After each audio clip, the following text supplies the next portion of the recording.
Inflation through the roof. Grocery prices up 11% year over year. Censorship of dissident voices. Freezing of bank accounts. Justin Trudeau invoking emergency powers against the truckers. Banks can now freeze their personal accounts, the accounts of anyone linked to the Freedom Convoy. Digital surveillance and communism spreading. What do we want? Basic income! With the basic income, I felt a sense of security because I didn't have to worry about not going hungry, and I didn't have to worry about being kicked out of my apartment. The government is on the verge of bankruptcy, and they're coming for your money. Is Canada's federal debt increasing in real time, now surpassing $1.2 trillion.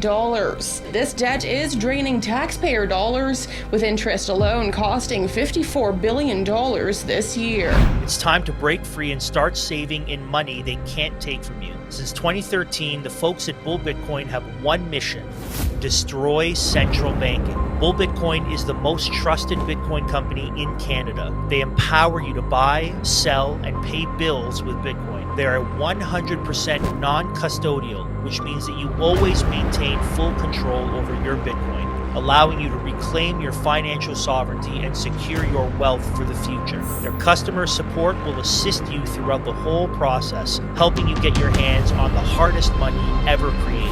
Escape their financial gulag, click on the link below, and start buying Bitcoin today and get a $20 bonus as a listener of Liberty Dispatch.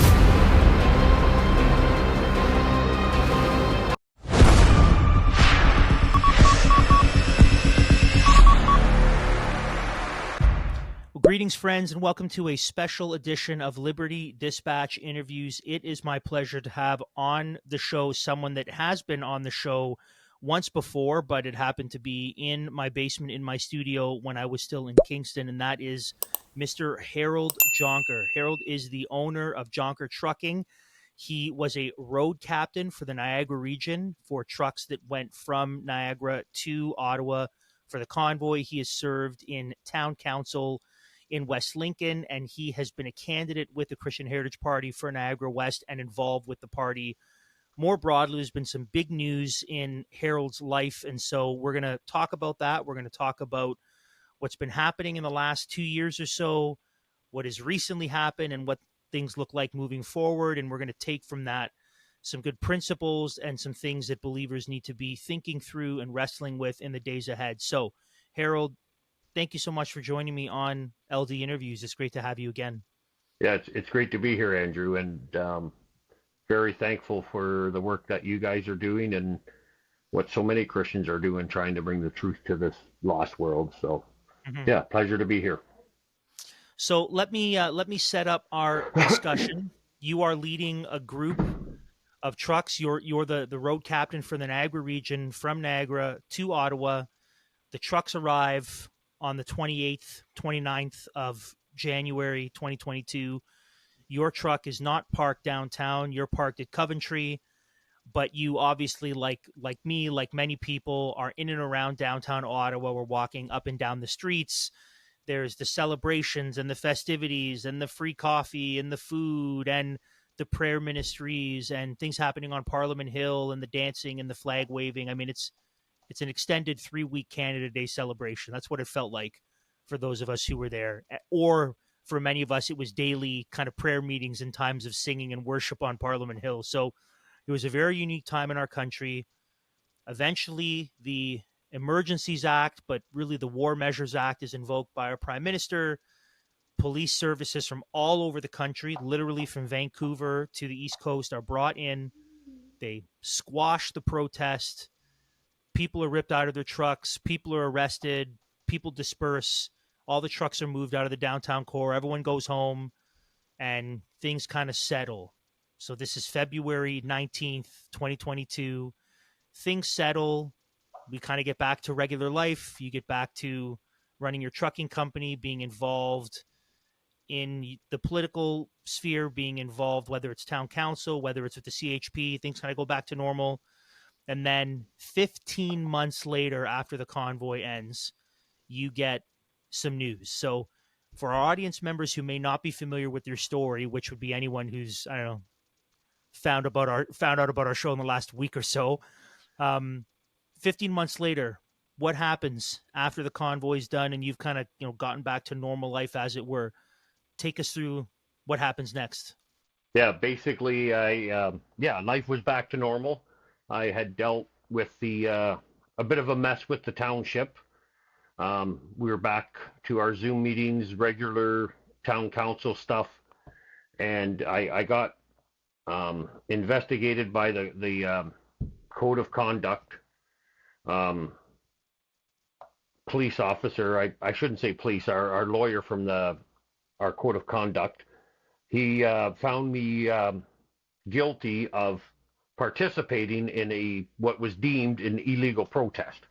So I dealt with that. I lost basically 30 days of pay, which in the West Lincoln Township we make I think it's about $20,000 a year, if that, and I lost about $2,000 worth of that pay, which didn't bother me at all. Then a lot of people encouraged me to do a judicial review on that. So basically, sue the township in a lawsuit saying what you did is not legal, and by punishing me by participating in a protest, which we did. I filed that judicial review. The Justice Center for Constitutional Freedom wanted to do this case, so they did it for me.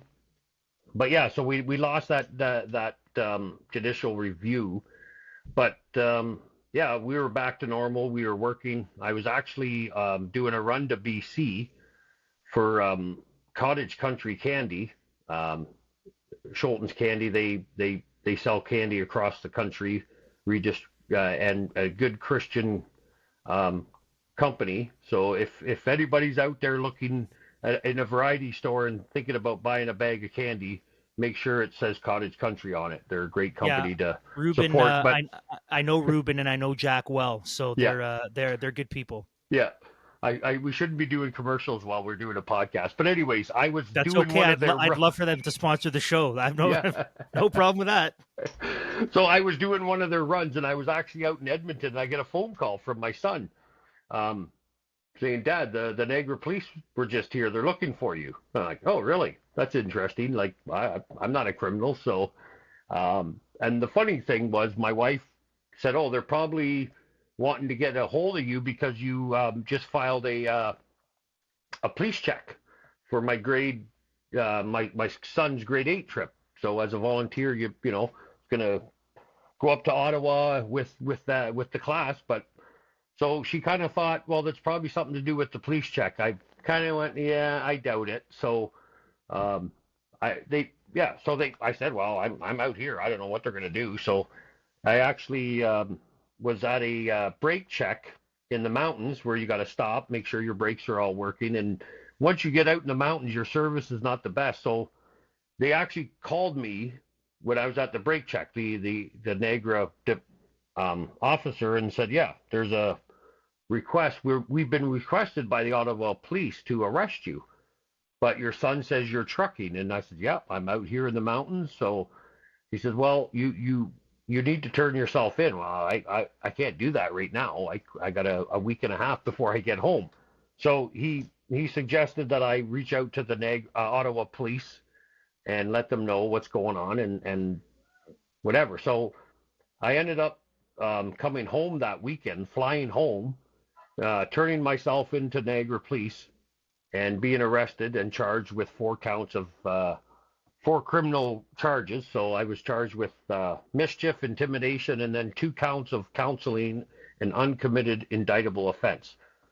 And yeah, a little bit surprised, a little bit shocked that it was happening 14 months after the convoy.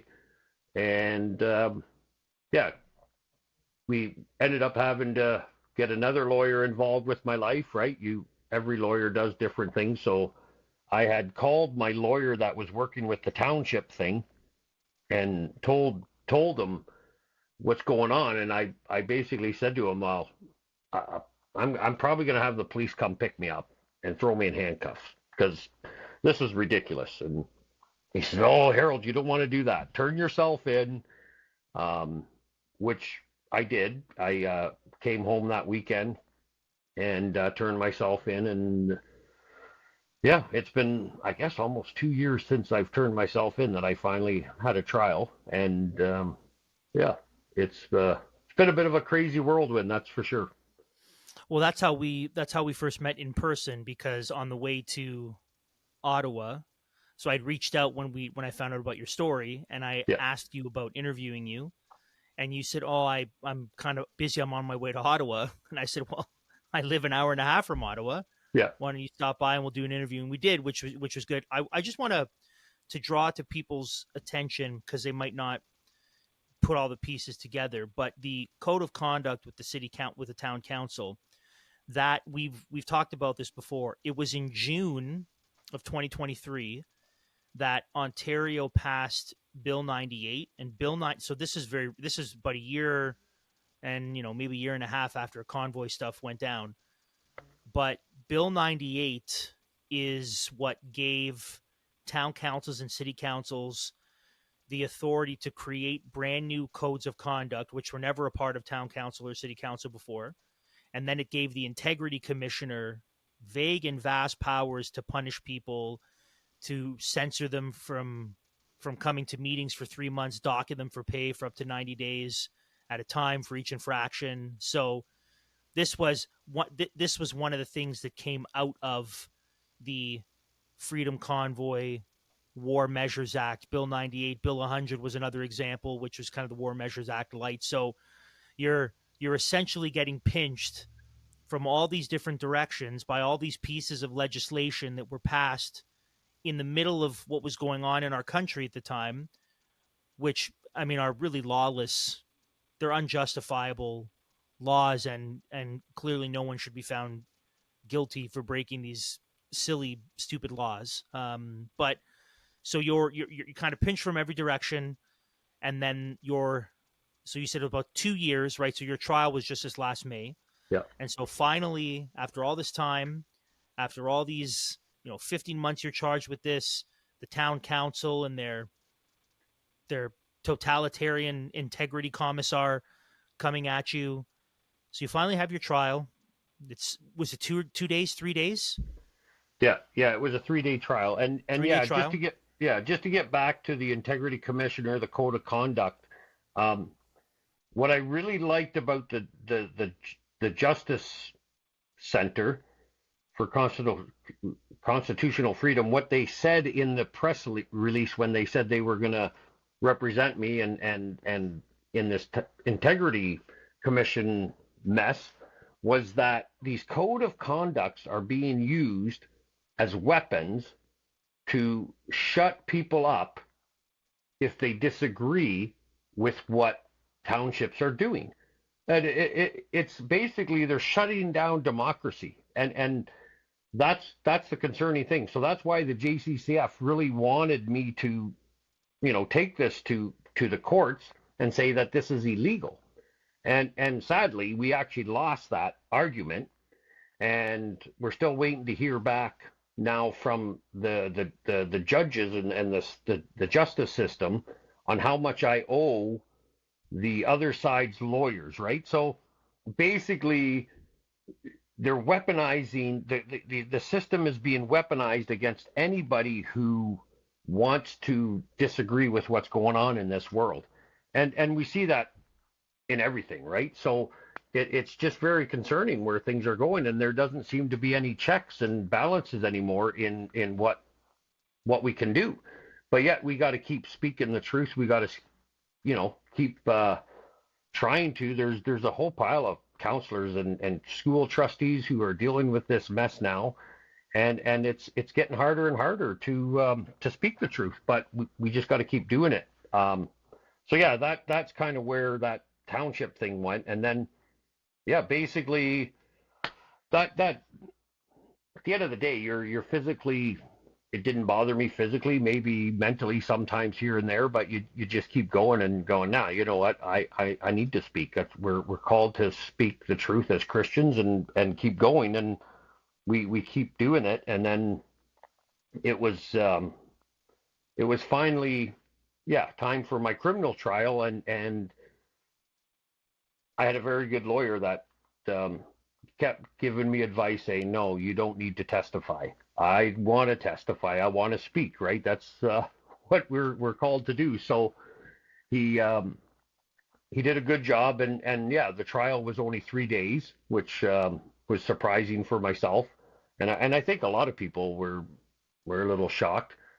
And the judge didn't waste any time and um, came out with a verdict after the long weekend, and we're basically sitting here waiting 30 days to see if the Crown appeals it, but that's another worry for the 20th of June. But um, we're pretty confident that they won't. But yeah, as you know, and most people know, the governments, the court system has done a lot of crazy things in the last few years. So who knows what's going to happen? But yeah, we're very thankful that they had to show interviews that they wanted to use as evidence against me. They had to play them in its entirety. And I was watching a bunch of my interviews, Fox and Friends. I had an interview with Rod Taylor. Had actually done an interview with Derek Salone in a year after I was arrested, and they played that one. And it was just kind of amazing how God directed, even in those interviews, that the truth came out, and that yeah, we were talking about God, right, in front of the judge. So it was pretty amazing to see how God used interviews that I had done way back, and yet I didn't have to testify because I spoke the truth in the interviews, and the judge seen that, and we're very thankful for what decision he made. So Yeah, and they were trying to, based on my reading of not only with the JCCF release, but kind of research on the trial, they're trying to prove that you either A, were telling people to, break the law, or B, that you yourself were breaking the law as it pertains to in Ottawa. Right? There's nothing illegal about driving a bunch of trucks from Niagara to Ottawa. yeah, But what they're trying to do is they're trying to show while you're in Ottawa, you're either breaking the law or you're encouraging someone to break the law. And that's where they had no case, because nowhere in any video, in any interview, in any image, in anything is Harold Jonker saying, "Hey everyone, I'm here in Ottawa breaking the law. Why don't you come to Ottawa and break the law too?" Which essentially is what they were saying you did. What they said you did was, "I'm breaking the law. Other people come join me," yeah, and they had zero evidence. So an appeal would be vindictive because there's no evidence yeah, against you. yeah, And I mean, it's just such a silly situation, right? I mean, it's silly is probably an understatement, but it is kind of ridiculous the way it all played out. And my wife and I were just on a date. We were eating some ice cream, and we were talking about your situation, and she was asking why, like why the 15 months later, why all of these issues with the town council, like why all of this, because it wasn't as if you were one of the big organizers in the convoy. You're not spending time in the kind of the hub in downtown Ottawa, in the situation room with the map, and coordinating groups of people and coordinating the different first aid people. You're not doing any of that. So why it appears very petty and vindictive. So I don't know if you've thought about why that is. I have a little bit of a sneaky suspicion, but I'm curious if you have any thoughts as to why it seems they would come at you the way that they did, in such a silly manner with clearly no evidence whatsoever. Why? Like, do you think it's just because they were trying to pin anything on anyone they could, or do you think there's something else at play? yeah. Well, that's one of the questions I think I was asking myself. So many people were asking me, and then you did actually get a lot of people say, Well, it's because you gave Christine Anderson a ride in your truck when she came to Canada the first time, and I don't know if everybody knows who she is. She was a German politician that was calling out Trudeau and how he handled the convoy, how he is, well, calling him out as for the politician that he is. And so she came here. We gave her a ride in our truck, and that I think made it all over the world, right? She was just ecstatic to be able to be traveling with one of the convoy participants and in a truck. So that's what a lot of people were saying. Well, it's because Trudeau, you pissed him off again. But my lawyer was more like concerned with the judicial system, because I was added along with Jonker Trucking to the big lawsuit. And I'm terrible. I can't remember the exact date, but from what I understand, that's the one, the Citizens of Ottawa, yes, their lawsuit against the convoy organizers and Zexi Lee. Yes, so that one. So I was added to that one. Talked about Miss Lee a lot. Yeah, and Jonker Trucking was, and then after that, that's when I was charged. So my lawyer's going, this is very concerning because you have a litigation going on, right? A big lawsuit, and that should never influence Crown or police or anything to do what they did. So he says you can see by the police records that, yes, Harold Jonker was being investigated during the convoy, and they stopped after you left, but they took it up again after after I was added, and that's where I think that's why I was charged, was because, yeah, you actually are added to that lawsuit for that lawsuit to have better teeth in the court system. Well, wouldn't it be great to have Harold Jonker found guilty of mischief and being part of that lawsuit? So that's where the lawyers say that's why I was added or was charged. But we're all guessing, right? Because even during the trial, my lawyer asked the police officer who was the witness and who was the lead investigator against me, why this period in between? And we'll never find out for sure, but he basically said, well, we have more important cases that come up, which means sometimes we have to pull police off a case, and then later on we take it up again. And he also said the police officer who was investigating me, she was getting sick a lot. She was not coming in because she was sick and on sick leave. And then he was asked to take the case on. We can't prove it in court that he was fabricating a story to fit the Crown's narrative, but yeah. So I don't think we'll ever know for sure, but I think my lawyer's right. It's because I was added to the big lawsuit, which will take years to go through. Being a member of our audience, you most likely do research, watch videos, and read articles that contain good and true scientific and economic facts. But these would be sources that some people in positions of power would call a fringe minority with unacceptable views. The truth is, protecting your privacy as you engage in the online world should be a high priority for you. I want to help your online security with something that is actually safe and effective, and that is private internet access, the world's most transparent VPN provider. A VPN, or virtual private network, hides your IP address and safeguards your internet connection through an encrypted tunnel. So, say you wanted to donate money to a lawful and peaceful trucker protest in Ottawa, and you didn't want the Liberal government tracking you down and freezing your bank accounts. A VPN would be your friend, just as any Canadian would. Private internet access will also never record or store user data, and their no-logs policy has been proven multiple times in court and by third-party audit. It's very easy to use. Simply open up the app, click to connect, and that's it. PIA VPN is available for all platforms: Windows, Mac OS, Android, Linux, iOS, and many more.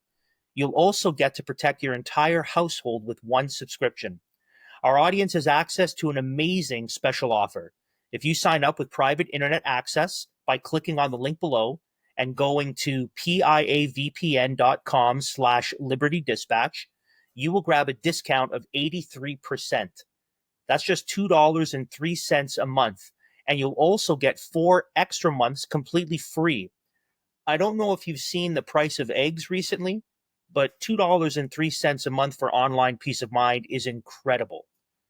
Signing up for private internet access is risk-free. There's a 30-day money-back guarantee, and 24/7 customer support is available, so don't wait any longer. Protect your personal data, get out of Big Brother's sight, go to piavpn.com/Liberty Dispatch to get 83% off private internet access with 4 free months. Yeah, I mean, it's that, but even that sounds a little bit like they're not concerned with the rule of law, and they're more concerned with making an example or trying to further a particular narrative or agenda, which is the weaponization of the legal system and judicial system, which is very problematic. I mean, this is what we saw with some of the other convoy organizers arrested, or even the Coots 4, the way that they were treated and held for so long. It's weaponizing our legal systems, really, in order to punish dissenters, like punish people who express their concern and their disagreement with the federal government. I mean, this clearly was the case with pastors who kept their churches open during the lockdowns, right? Yeah. That this wasn't a real concern for health and safety, because if it was, they would have shut down Walmart and, weed stores and the beer store.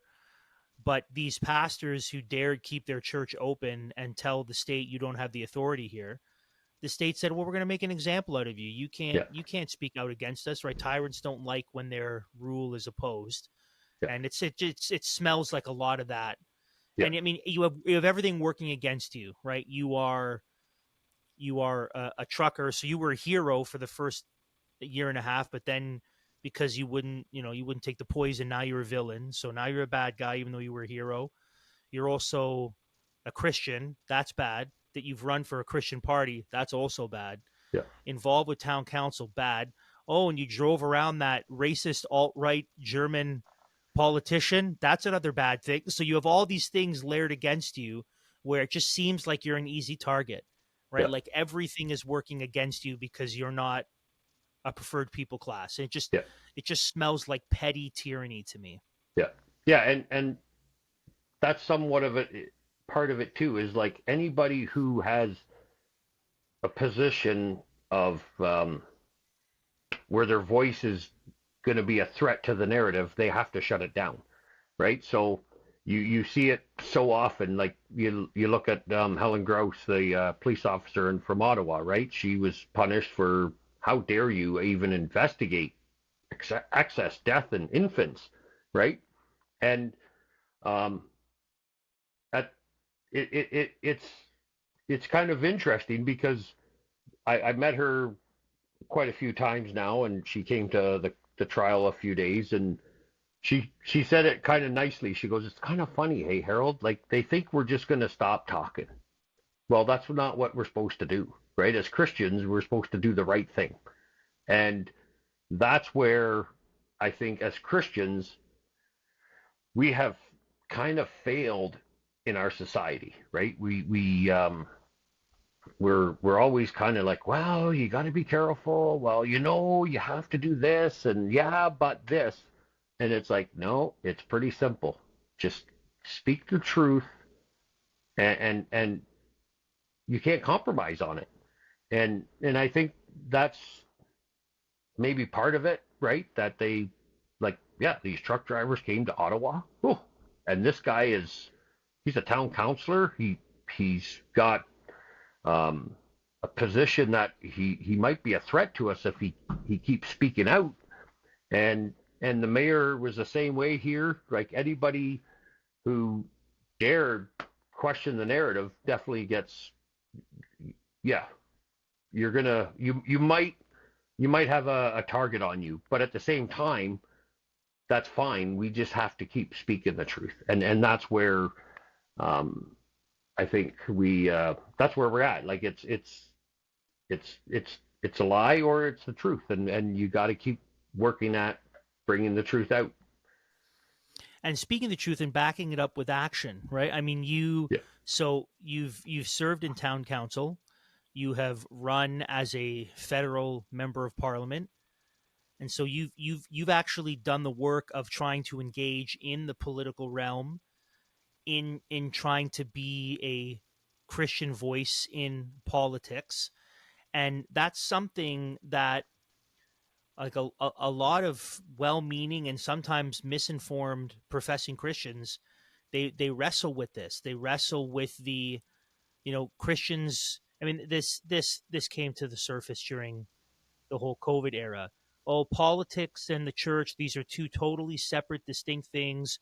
Christians shouldn't be getting involved in this political thing. They should just be worried about preaching the gospel and going to church and living a good life, and don't do that whole politics thing. Or you have Christians who say, no, we should do politics, but the sort of politics we should do is we should probably only vote for the party that has a good chance of winning, even though it's like totally compromised, Yeah. and not believers who are running for office in a Christian party. We shouldn't support them. We should support the compromised ones who are going to get whipped into voting a certain way. So we're fighting against two different opposing ideologies. One says Christians don't do the political cultural thing, just do the gospel in your church. And then other Christians say, no, do politics, but do the viable, winnable option by trying to infiltrate an existing thoroughly corrupt party and making it better. And now here we are, and here you are by example saying, well, no, that's not what we're going to do. We're going to be principled. We're going to stand on truth. We're going to say what's true. We're not going to be whipped or bent into submission. So maybe I'm curious to hear a little bit about your foray into politics. So deciding to run for town council, getting involved with the CHP, have you, for a while been involved or engaged in the political scene? Have you been a member of the CHP or a part of an EDA but not a candidate? Have you thought for a while about town council? Was that a more recent thing? Talk to me a little bit about your experience kind of getting involved in the political realm and what led you to make those decisions. Yeah. Well, basically, probably a big influence in my life has been my father, which is a blessing was a blessing for us as a family. But he was early on involved with the Christian Heritage Party, and basically always encouraged and discussed politics around the kitchen table. So as we grew up, I was born and raised in Orangeville in a little township of Amaranth, and I'd actually sit down and have coffee with our deputy reeve and his brother and a bunch of other farmers. So we were a family within the community that was involved, right? So we were always talking to these politicians. And then, yeah, my dad was always a vocal person, and never shied away from expressing his opinion, even in the coffee shop. And so that was kind of always there for us as a family, right, growing up, that example. And also the fact that you need to care about your community, right? So how do you care about your community if you're not involved with it, if you don't know it? And I think so I've always been involved in one way or the other. And then, yeah, your church life, you're busy, served on school boards, served as a deacon, as an elder in my church. So you're always serving, right? And that's what we're called to do. But then at the same time, there's that difference between serving your family and serving your church, and then taking it one step farther and being a person who's willing to serve in the community. And that's where I kind of I kind of have to credit Dave Bilsma for getting me involved as a candidate. Um, and I ran 4 times for the CHP with tutoring by being tutored by him as well as a few other people, and then conventions and conferences and training sessions. And so I ran 4 times for the Christian Heritage Party, but then at the same time, it's like, hey, I've run in Niagara Falls. Now I've run twice here in Niagara West, and Dave encouraged me to run as a town councillor. And because I've talked to a dairy farmer up in Amaranth Township who was the deputy reeve, you realize that, politicians are just normal people, and you don't need a big education. You don't actually have to be a lawyer to become a politician. And so, yeah, I've always been like, so when I moved down to Niagara region, and met Dave, we got involved more, and realized that this is what we're called to do. And I think I said it earlier, it's to bring that truth to your neighbor. And that's where, I think that's where as Christians we need to realize we need to be involved. If we're not involved, then how can you expect this country to get healed and to turn back to God if we aren't involved, if we're not speaking out, not just with our voice, but with our ballot mark, right? Like we're putting marks, we're putting an X behind a conservative party who's allowing 100,000 babies to be murdered a year. And we're actually putting a mark behind that brand saying, we're okay with this because you're a little bit better than the liberals, but we're still voting for evil. And there's just so many layers to what's going on that, how can we expect our country to be healed if we're not willing to do the right thing to heal it ourselves? So it always has to come back to your personal X. And then the next step, what are you doing to be involved with politics? And I actually just had a presentation at our private high school, and I explained to the kids in that classroom, just imagine you're a little pole in our political system. All the parties watch how every poll votes. They know that every single person in this poll is a Christian. And yet you keep voting for the conservative parties who are killing babies. So why do you think they're going to stop killing babies when Christians keep voting for them? Right? So we need to stop trying to save the world by getting the conservatives in so we can get rid of the liberals. And we have to start going, I am called to do the right thing. And then I'm also called to trust God to do what needs to be done with that, right? I told these high school students the story about Gideon. Like, can you imagine going up against the Midians with 300 men? Like, you're nuts. We're all going home.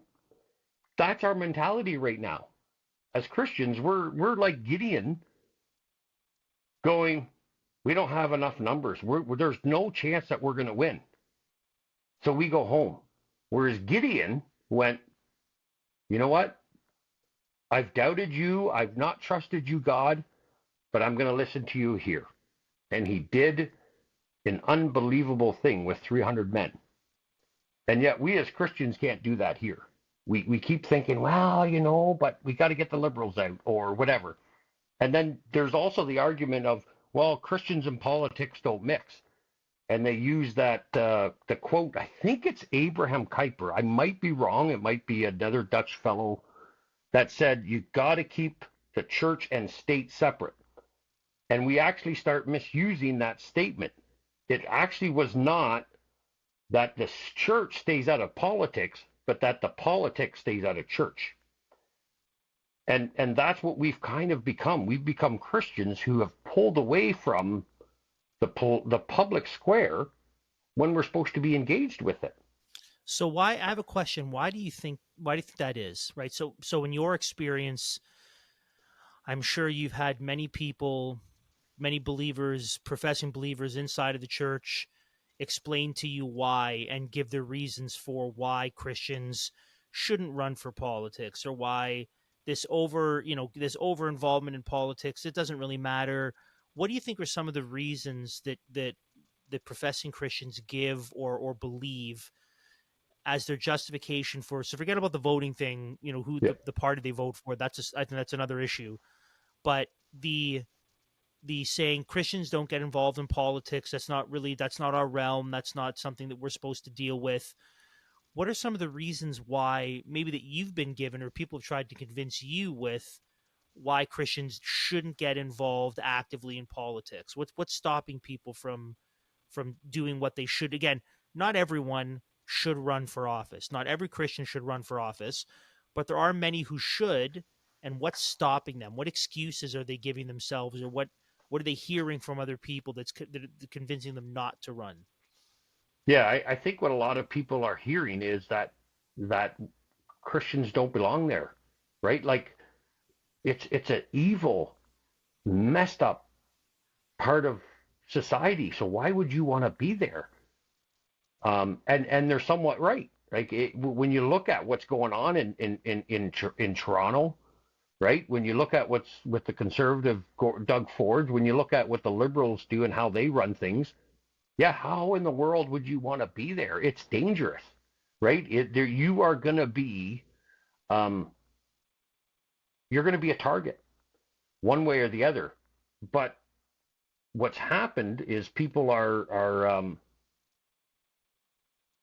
getting confused on what's our calling and what is and you said it. It's not everybody's calling, but it is our calling to be a voice in everything, right? And it's we're called to be Christians 24/7 in our businesses, in our families, in our communities, and we're called to be leaders. And there's so many different things that you hear, and the biggest it's basically, it's not a good place for Christians. Why would you want to be there? And also, it's, why bother? You're not going to get anywhere. Well, you're not going to get anywhere if you don't open the gate and start walking, right? Anything like in any part of our life. If so, it's not hopeless, folks. It's actually hopeless if we don't do it. And that's where I think we're at. It's the fact that, well, it's hopeless, so why bother? And that even comes out when it comes to voting and stuff, right? Yeah. Well, the evidence is, I mean, your own experience is evidence in that you were elected to town council, right? Dave Bilsma was elected as mayor. Yeah. I know people across Ontario who were elected as school board trustees and to city councils or town councils. And so it's not as if there's not a single example of a Christian winning any election, right? So let's not just think federally, let's not just think provincially, but even locally. Yeah. There are many examples of believers winning on a local level, and I think sometimes we overlook that. We think that the solution is either get a new prime minister or a new premier, and people don't understand the importance of local politics or the importance of, well, why can't we run a few solid people to try to win seats on city council or town council? There's actually a tremendous amount of influence that they have. Our property taxes, school board, police services, health unit. I mean, there's a lot that the local political level is in charge of that Christians overlook. And again, we can think of many, many, many examples of believers winning on that level. And so to say it's hopeless is kind of a cop-out, because it's not, because we have examples of victory, at you being one of them. Yeah. Yeah. And it's you look through God's word. There's so many examples of um, people that didn't compromise. Right, Daniel. He actually refused to eat pretty good food. Right, when he was first brought to Babylon, and he's like, no, I'm going to do God's will, and look where he ended up.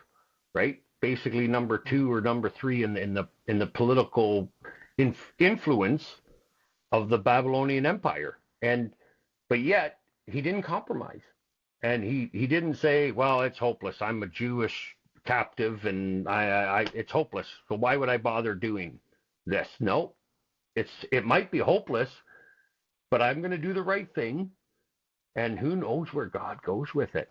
And it's right when you look at the local level of government, like you can make a pretty good difference if you have three or four people that are involved in a local township. Um, we tried to get more people involved in West Lincoln, and sadly, God had different plans, which are better than ours anyways. But yeah, we thought, hey, if we can get a few more other people running, we can have a township that's run by that has influence from Christian people, and God had a different decision, a different plan than what we were hoping, and we have to accept that too. But at the same time, you got to keep trying. You got to keep being that voice, and that really came clear to me during the COVID mess. Right, where was the voice of hope? It was shut down. Right, like government failed us, doctors failed us, and the churches failed the society by just using whatever excuse they could to not stand up against deception. Well, we got to listen to the government. No, we got to discern, and we got to be that voice of hope. And for some reason, yeah, churches across this country failed, and I think that's what we got to start realizing is we need to be that voice of hope. We have what it takes to turn this country around. We just got to go out there and knock on doors, and not be afraid of the consequences, because I don't know, folks, it's not going to get better. I think it's going to get worse if we keep go. Well, it is going to get worse if we keep going the way we are. So why not get out there? So Harold, what's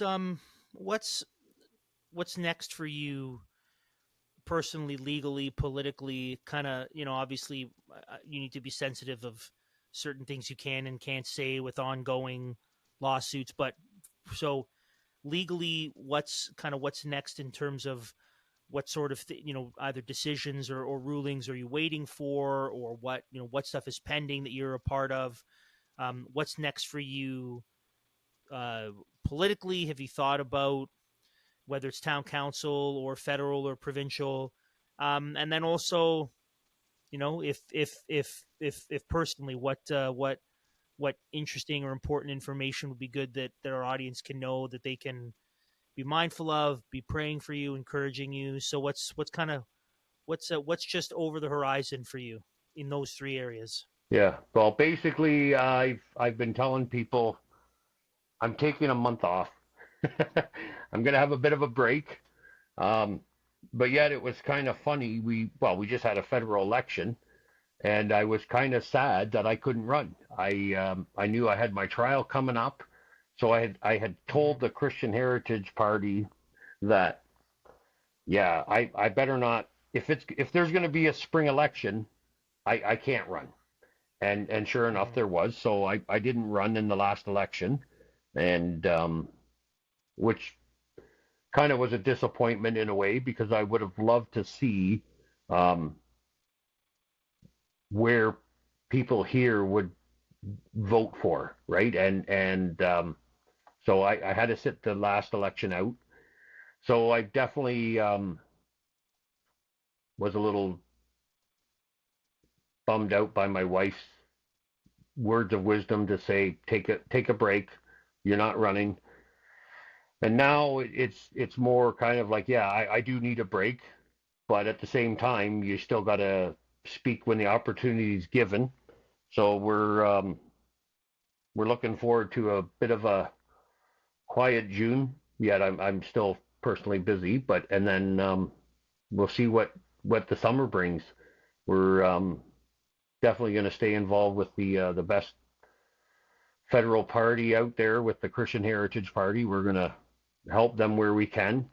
And yeah, I was kind of excited that I could go speak to a bunch of grade 10ers about getting involved with politics and vote Christian Heritage Party, because that's the one you need to support. So I'll keep doing that whenever I can. And yeah, in the future, I'll leave it up to God. He's got a plan, and yeah, he'll let us know when the time comes what to do, and that's what I've been telling a lot of people, actually, because yeah, there's a lot of us that are wondering what can we do next. Like, yeah, it's like, well, we can't repeat a convoy. Like that's something that'll never be repeated. But the next thing is